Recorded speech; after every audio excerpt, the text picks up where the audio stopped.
Inside house.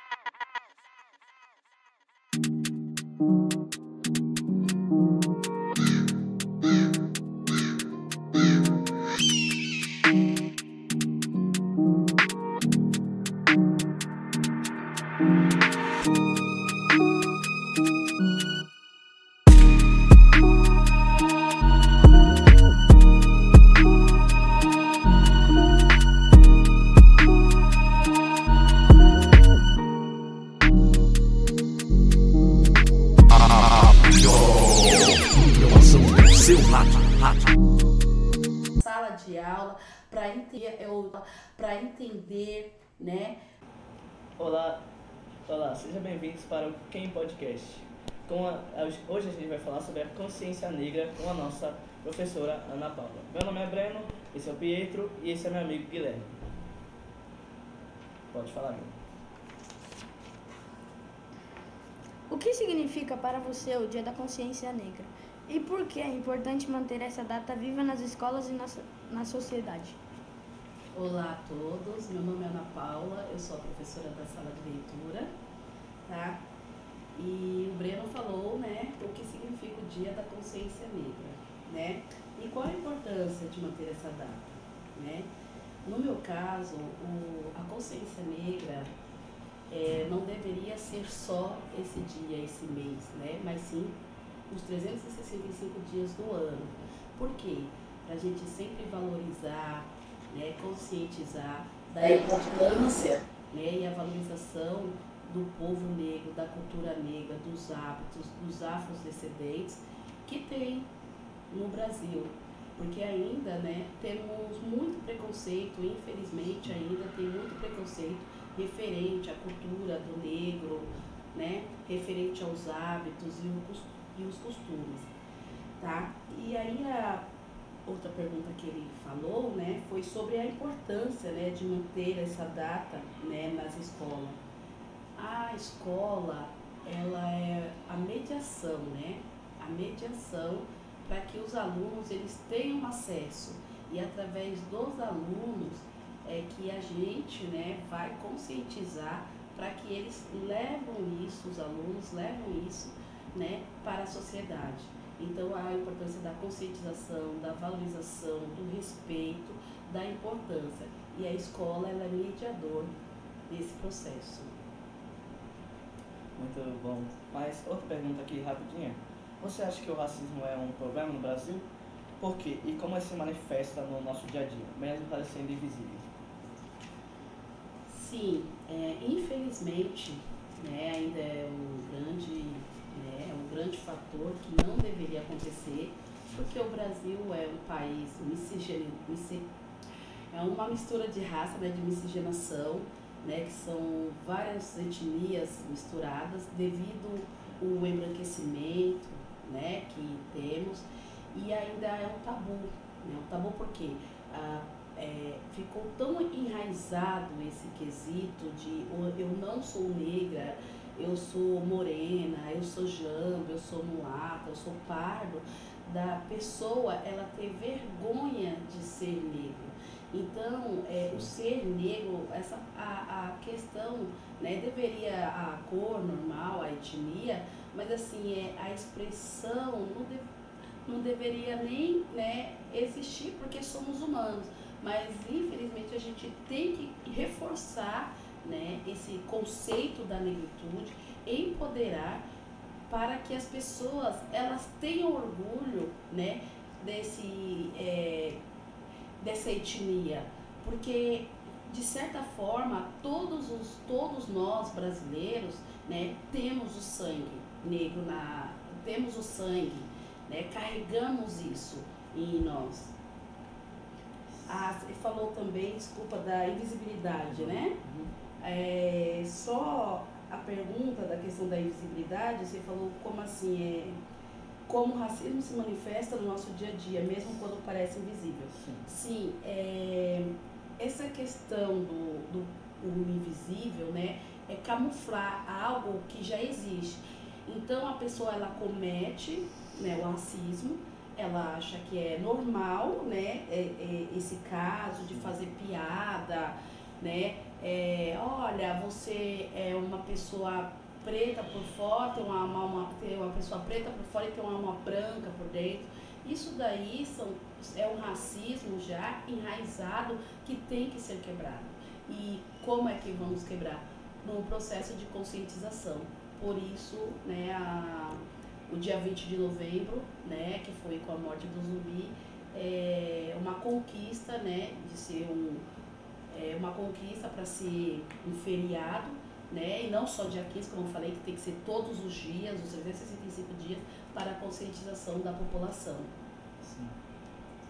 Professora, quais são os impactos do racismo na vida das pessoas negras desde a infância? Esse caso, o impacto de sofrer o racismo, né, a questão é um impacto muito grande, né? Porque a pessoa, infelizmente, a criança ao nascer, ela não carrega nada disso, seja ela da pele branca, da pele negra, da pele amarela ou azul, não sabe distinguir. Mas o adulto sim acaba, né, trazendo esse racismo, né, para o mundo da criança, infelizmente. E só que esse racismo, o que faz com a criança, né, no mundo da infância? Ela acaba desvalorizando aquilo que ela é. Por exemplo, o seu cabelo crespo, né, acaba desvalorizando porque acaba falando palavras de injúria, né, que o cabelo é ruim, que o cabelo é isso. Mas o cabelo crespo é algo incrível de ter, né? Porque assim, temos que entender que na África, por ser um clima quente, né, é uma resistência ao sol. E a criança, ela já tem que entender isso desde da sua tenra idade. Ela já tem, os pais já tem que trabalhar isso, a escola também, para que ela não tenha impacto. Então, quando chega uma certa idade, a criança ela quer alisar o cabelo, ela quer ser branca, ela quer fazer coisas que vai além. E é onde que acaba ocorrendo até uma depressão, né? E de não se reconhecer como negra, como infelizmente acontece, né? Já estamos trabalhando isso em muitas áreas, já são conquistas enormes, mas infelizmente ainda acontece muito na infância. Sim. Qual o papel da escola na luta contra o racismo? O papel da escola é fundamental, né? Ela é fundamental porque ela faz a ponte, né, na luta contra isso. Então, assim, o papel da escola é conscientizar, mostrar, né, trazer a importância desse povo negro que teve, né, a contribuição que teve no Brasil, trazer a cultura, mostrar isso aos alunos, né, para quebrar esse estereótipo que existe ainda em relação ao afro-brasileiro. Então a escola, ela é a ponte nesse sentido, né? Mais representativo da cultura e da história afro-brasileira, você acredita que as crianças negras se sentem representadas nos livros, desenhos e filmes que assistem? Olha, hoje, né, eu estou com uns livros aqui de Jeremias, o Pelé, dessa questão da representatividade, né, do empoderamento.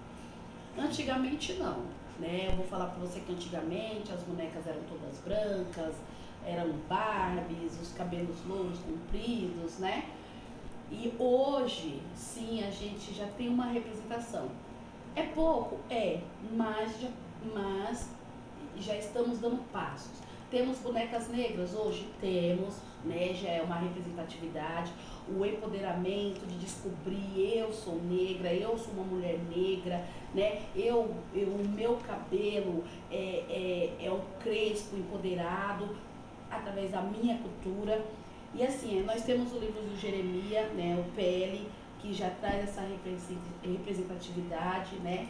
Nós temos outros livros aqui, Os Meus Cabelos de Ritinhas, né? Nós temos livros temos livros da Angela Davis também, que é um livro sobre a representatividade, a da Kyo San também, do Black Power, né? Meus Cabelos, Meus Crespo é de Rainha. Então, assim, hoje temos diversos livros, né, pretextos de mulheres negras, entre muitos outros livros, que já tem essa representatividade, e isso é muito bom. Já é um avanço muito grande, que, assim, não só a escola, mas, assim, nas bibliotecas, entre outros, já temos essas representatividades. Temos também, né, a gente fala também das mulheres negras, né, que hoje estão aí também representando, muitas delas, homens negros também, né. Eu gosto de falar de pessoas que a cada dia estão buscando e representando, né, a nossa pele, a nossa cor, e lembrando, né, que quando a gente fala do negro, da negritude, a gente fala do moreno, do pardo, do jambo, né, para trazer, porque como eu digo, né, todo brasileiro ele tem, né, ele tem o sangue, ele tem o DNA, né, dos negros que infelizmente foram escravizados. Sim. Outra perguntinha aqui: o que os professores e colegas podem fazer para combater a atitude racista no ambiente escolar? Os professores, os colegas, os alunos, auxiliares de limpeza, cozinheiros, né, ATS, né, gestão, todos, né, porque é uma contribuição um pouquinho de todos, e a comunidade também. Como o professor pode contribuir? Trazendo mais os contextos da conscientização, trazendo livros, trazendo vídeos do que acontece, e falar, né, o motivo do que acontece por causa do racismo estrutural, o racismo institucional, né, mostrar à população, principalmente a população periférica, a comunidade, o porquê nós sofremos tanto. Então, os professores, ele faz, né, essa mediação, né, trazendo isso para o aluno. Então, o professor, ele é o mestre, ele está ali à frente para trazer isso, para que o aluno possa refletir, né, e possa respeitar qualquer coisa referente, né, à negritude, mesmo que ele não, professor, mesmo que ele se caracteriza branco, ele pode se caracterizar o que ele quiser, mas o importante é respeitar a cultura, respeitar os hábitos, né, ter essa apreciação, né. Eu não preciso,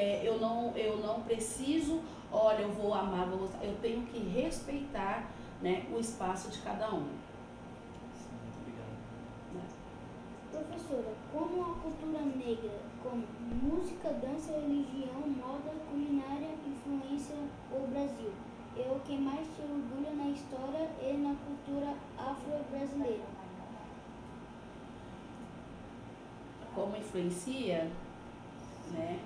Olha, eu estava fazendo um trabalho, a música, o samba, o pagode, né?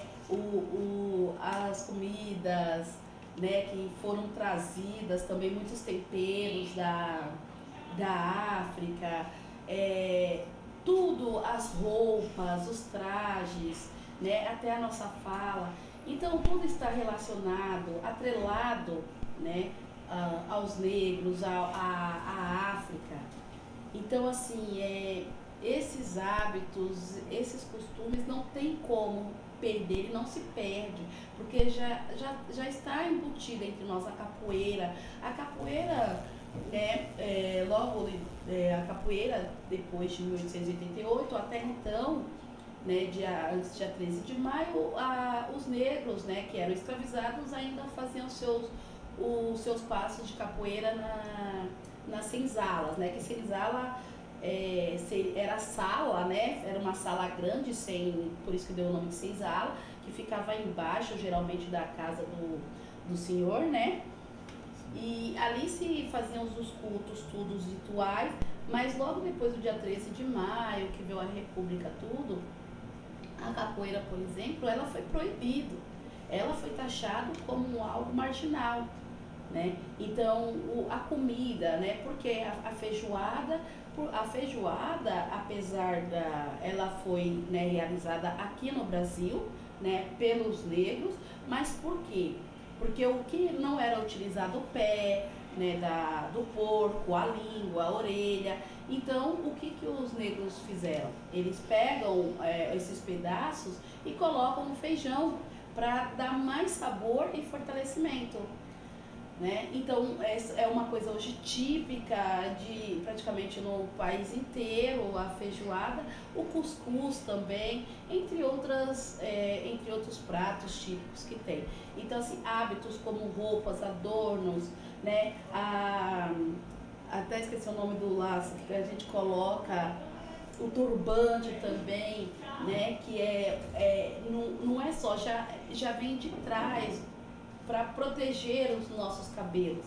Então, esses hábitos, assim, esses costumes, é algo que a gente vai carregar, né, uma tradição que precisa ser quebrado o tabu também, de achar que, nossa, essa roupa é uma coisa ruim. Não é ruim, é cultura, é algo cultural que os afros brasileiros usam, né?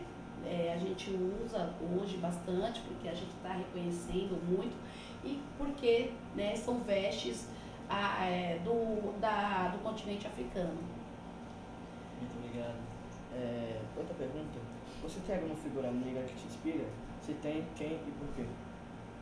Olha,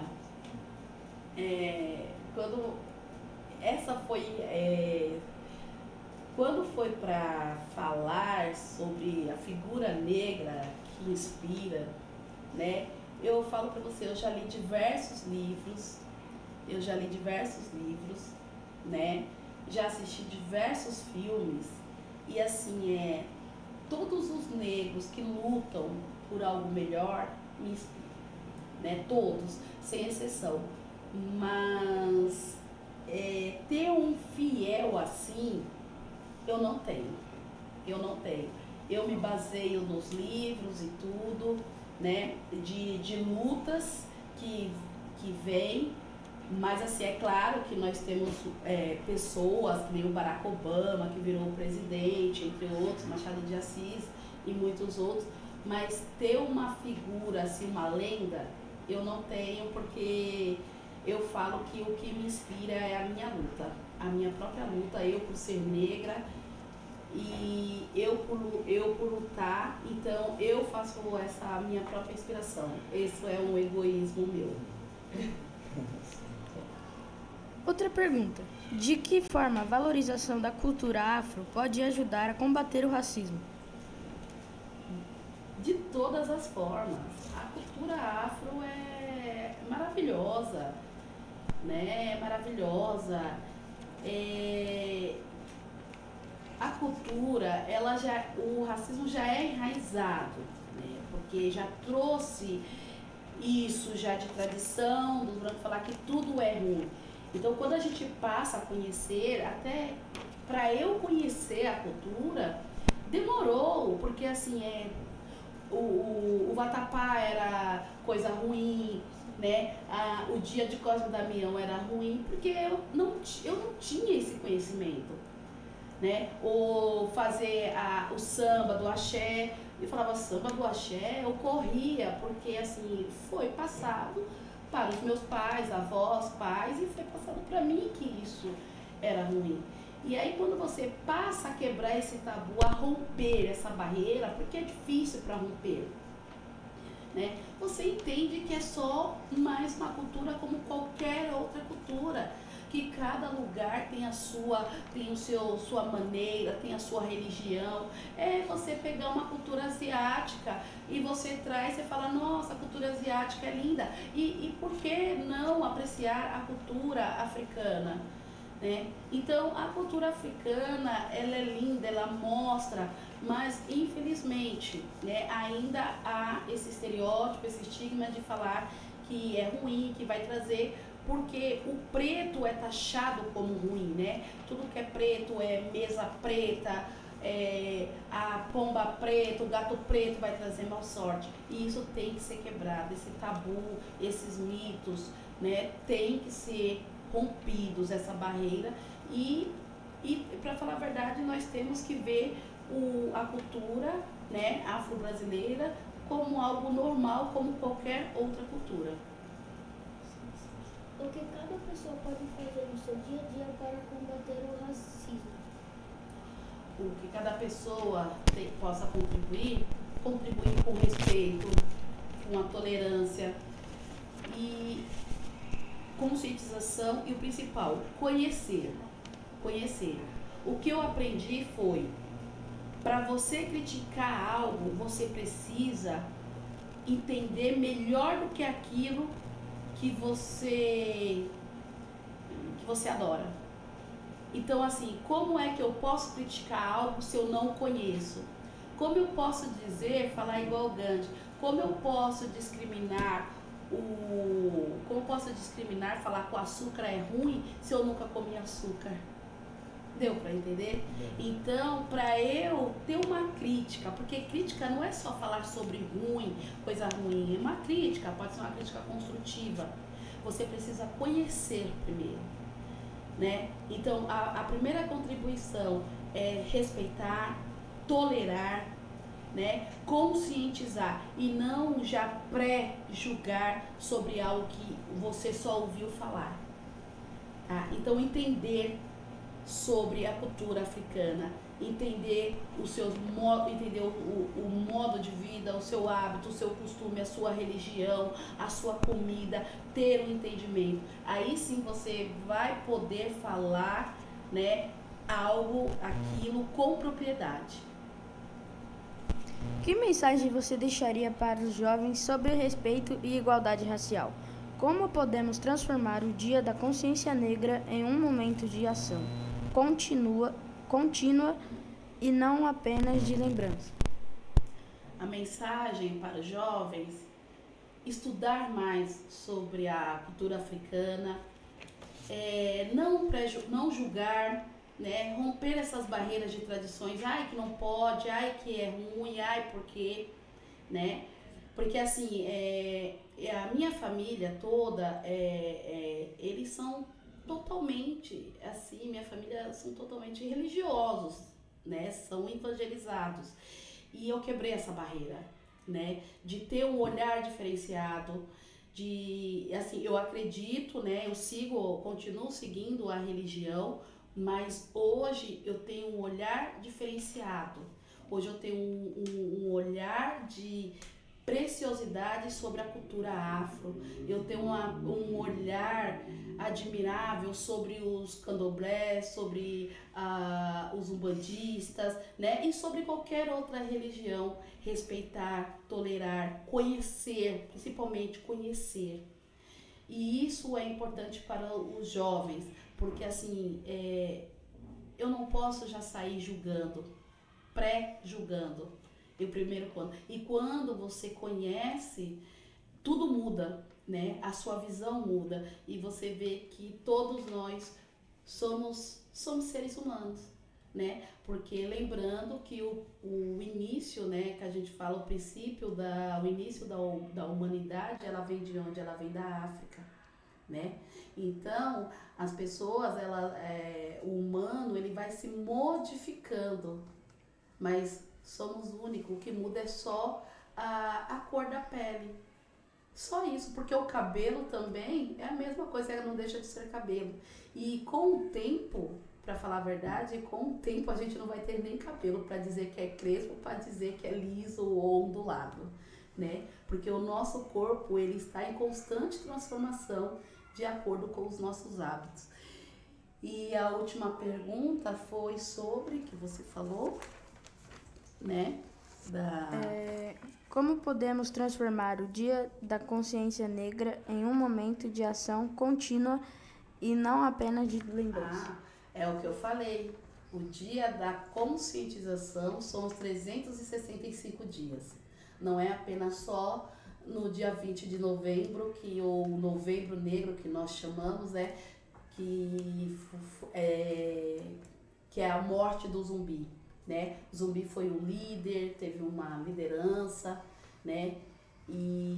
Mas não veio só dele, veio de outros negros também, porque todo dia é uma luta, todos os dias nós lutamos. Então, assim, e não ser só uma lembrança, é sempre estar resgatando a todo momento essa memória, trazendo o contexto que acontece no dia a dia para a sala de aula. De questionar, por isso que a importância de filosofia é questionar. O porquê eu sou parado pela polícia constante e a maioria são negros, o porquê que a maioria da carceragem hoje é de negros e pardos, né? Ou porque eu sempre tenho que andar com o RG na mão, não posso correr dependendo como for, o porquê do subemprego, né? Porque a maioria dos negros tem um trabalho de subemprego, questionar o que aconteceu lá, cerca de 380 anos de escravidão.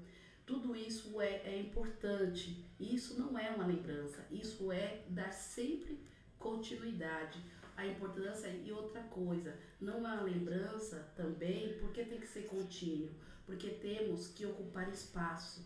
Ocupar espaço como? Ocupar espaço nas universidades, ocupar espaço nas delegacias, ser delegado, ser juiz, ser promotor, ser bacharel, começar a ter acesso a esses espaços. E isso é contínuo, isso é resistência.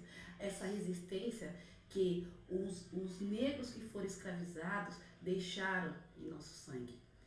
Então, assim, por isso essa continuidade, tá?